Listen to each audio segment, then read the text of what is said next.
I was in the basement playing on the computer, completely absorbed in the virtual world, when I heard a car pull into the driveway. I assumed it was my mother coming home from work, as she usually did at that hour, but something wasn't right. I heard the screen door open and then close, but the front door remained locked. Curiosity got the better of me and I decided to go upstairs to see what was going on. As I walked up the stairs, I passed the basement window, and that's when I saw a pair of feet walk past me. My heart skipped a beat when I realised that these feet did not belong to my mother. I cautiously made my way to the kitchen, my eyes fixed on the backyard. That's when I saw them. Two guys standing, looking out the windows and talking about the door being locked. They were going to rob my house. I was only 10 years old at the time, but the fear I felt was beyond anything I had ever experienced. My heart was pounding and I was shaking with fear. I didn't know what to do. I was trapped in my own home with no one to turn to for help. I tried to remain as quiet as possible. I didn't want to draw attention to myself. I crawled to the phone and dialed 911, trying my best to keep my voice quiet as I explained the situation to the operator. The minutes felt like hours as I waited for the police to arrive. I could hear the burglars trying to break into the house and I was sure they would find me at any moment. Just when I thought all was lost, I heard the sound of sirens in the distance. The thieves must have heard it too because they ran away. I hurried to the front door, unlocked it, and stepped outside to see the police chasing the thieves. It was over. I was safe. The police arrested the robbers, and I could finally breathe a sigh of relief. I was just 10 years old and my parents had converted the garage into a spacious extra room where we used to play games. I remember it being filled with light and laughter, surrounded by my siblings, but on that particular night, I was alone in the house. They were all away for various reasons and I was left to spend the night playing my favourite video game, completely lost in my own world. However, it wasn't long before I heard a strange tapping sound coming from the window. At first, I assumed it was just part of the game and paid no attention to it. But after a minute, the tapping sound grew louder and turned into a rhythmic pattern, like someone drumming their fingers on the glass. I tried to ignore it, focusing on my game, but the sound was getting harder to ignore. It wasn't until the doorknob started rattling that I finally realised this sound was not part of my game. My heart was racing and I approached the door to check the locks, but to my horror, I found that both locks were unlocked. I quickly locked them, but I could still hear the man on the other side, laughing gruffly and calling out, "Let me in, love. I'm cold and hungry. Don't you want to be nice to your neighbour?" I was terrified.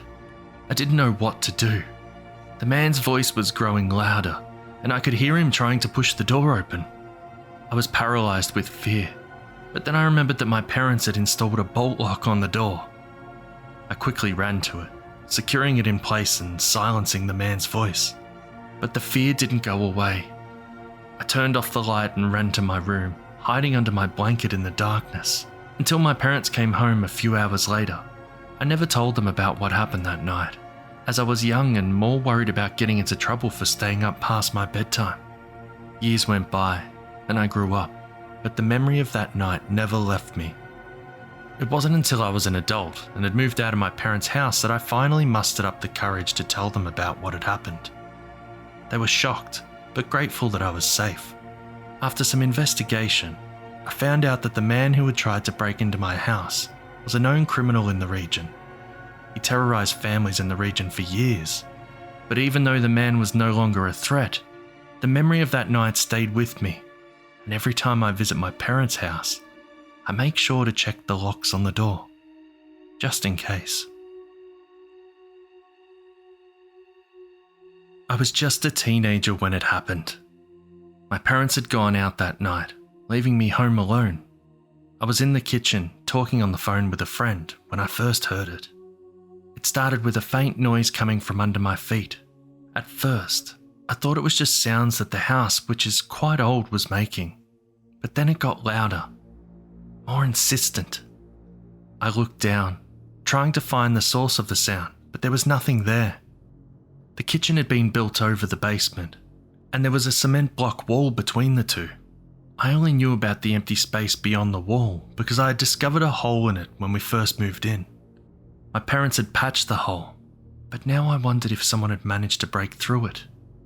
The pounding got louder, more frantic, and I could feel the floor vibrating beneath my feet.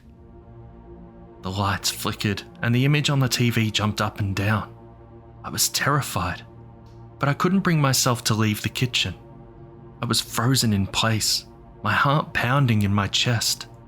Suddenly, the beat stopped. I froze, listening for any other sound, but it was just silence. I took a deep breath, trying to quiet my heartbeat, but then I heard it again. This time it was more like someone pounding on the ceiling with their fists. I realized whatever was down there was trying to get out. I don't remember how I got to the living room, but I found myself there, locked the door and curled up on the couch with the blanket pulled over my head. I was shaking. My teeth were chattering, but I couldn't think straight. I was like an ostrich sticking its head in the sand thinking it was safe. Nothing could make me leave the couch. Luckily, it wasn't long before I heard the sound of my parents' car pulling into the driveway, and I was relieved. But then, just as suddenly as it had started, the pounding stopped. The lights stabilized, and the TV picture stabilized. I don't know what happened that night, and I never found out. My parents never heard the banging, and when I tried to talk to them about it, they said my imagination was playing tricks on me. But I know what I heard, and it still haunts me 11 years later. I've tried to rationalize it, to come up with some logical explanation, but there is none. I've never found any evidence of an entrance to the space beyond the wall, and I've never heard the thumping again. I was only 13 or 14 when my parents started leaving me and my sisters home alone. They had strict rules. No one was supposed to know we were alone, and we weren't to let anyone in the house. It was a small town, so we were usually comfortable with the idea of being home alone. However, one night, everything changed. It was a quiet evening and I had settled in to watch a movie with my sisters when I heard a knock on the door. I tried to look outside, but the porch light was out and I couldn't see anything. I couldn't pretend no one was home because the lights and TV were on, so I reluctantly went to the door. I opened it a little and was surprised to see a man standing there. He was in his late 20s or early 30s and seemed quite normal. He told me his car had broken down and he needed to use a phone. I asked him why he didn't go to one of the two houses next door, but he became agitated and insisted on using the phone. I reluctantly agreed to let him use the phone, but told him to stay behind the screen door. I went back inside to get the phone and heard the door handle make a noise. I froze. The man was trying to get inside. I shouted at him and told him he had to stay outside. He started screaming, telling me he wanted to talk to my father. I was terrified and knew I had to do something to protect myself and my sisters. I went to my father's room and got his shotgun. I loaded it and went back to the door. I opened it and pointed the gun at the man. He started cursing and swearing at me, but I didn't back down. I was determined to protect my sisters, even if it meant using the gun. The man eventually left, but I couldn't shake the feeling that something was wrong. I heard our dog barking and knew the man had gone to the other door. I shouted that I was calling the police and the man eventually left. I was shaken, but also proud of myself for standing up to the man and protecting my family. The police came, but they never found the man. I never knew the man's true intentions, but he certainly wasn't just a stranger who needed a phone call. The whole experience was chilling, and I was clearly not prepared to deal with it. I learned that night that sometimes you have to be brave, even when you're scared. I also learned that it's essential to be prepared for anything that might happen, especially when you're home alone. I still remember the fear that took hold of me that night. It was the kind of fear that makes your heart pound and your palms sweat. Fear of the unknown. Fear of being watched. I was a teenager back then, sitting late at my computer and talking to strangers on the internet. I'd heard the warnings a million times before, but never thought that they would come to life right in front of me. I was talking to a bunch of people I didn't know, like most teenagers do. At one point, one of them said something that sent shivers down my spine. He started telling me exactly what I'd been doing for the last hour or two.